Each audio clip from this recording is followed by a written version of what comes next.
for her presentation, please.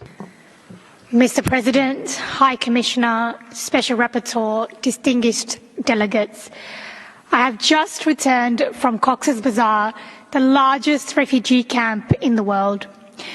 What I saw there will never leave me. In a sweltering shelter, a Rohingya mother told me she hasn't slept in days, not from heat or hunger, but from fear. She stays awake every night to guard her daughters and sons. I tell them not to cry, not to move, she whispered, because the dark does not forgive girls like us. She will not walk to the toilet after sunset. Women who do have been raped in the meters between the tent and the latrine. I met a young boy, Abdurrahman, only 3 years age. His leg was shot while fleeing across the border. His father was executed before his eyes.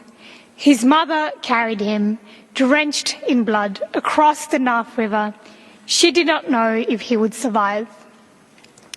In an MSF clinic, I stood in a room of 5 girls.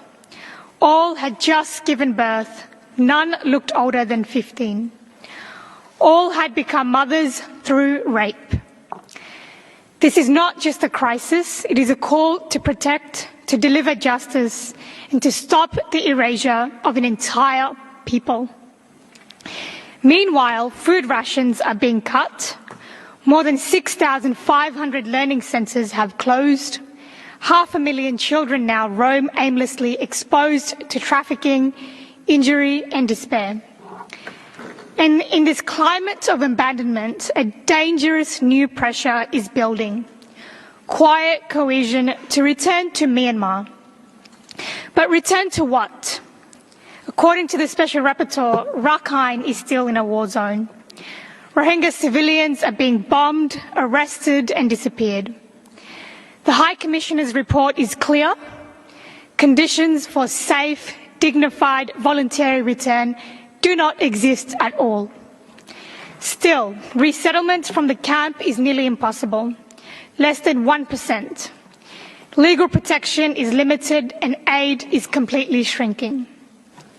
So families are forced into impossible choices, to risk dangerous journeys across seas toward Malaysia and Indonesia, or remain trapped in endless limbo with no clear future. Let me be clear. Return without rights is not a solution. Return to surveillance, to statelessness, to open-air prisons is not a solution. And Rohingya refugees know this. This is why they still say, we will return, but only when we can go back as citizens, as humans in dignity. A future Myanmar that includes Rohingya is not optional, it is urgent. But we must be included from the start, not added later. We are not outsiders, we are Myanmar's people. To move forward toward the future, I respectfully urge Member States to expand third country resettlement, provide legal protection, education and livelihoods to those who cannot return, increase humanitarian aid, especially in Rakhine where food insecurity is rising, support transitional justice and ensure any future political process in Myanmar includes all ethnic groups, especially the Rohingya, from the absolute beginning. I close with this. Statelessness is not a natural disaster, it is violence. Deliberate, designed, enforced by law, borders and silence. Undoing it takes more than policies. It takes political will, it takes courage, it takes listening to those who have survived the very fire and are still standing today. We are not waiting in silence, we are organising, rebuilding, leading. We are not just victims, we are visionaries. Let this not be another moment where the world looks away. Let it be the one where we are finally seen and are believed. Thank you. Merci.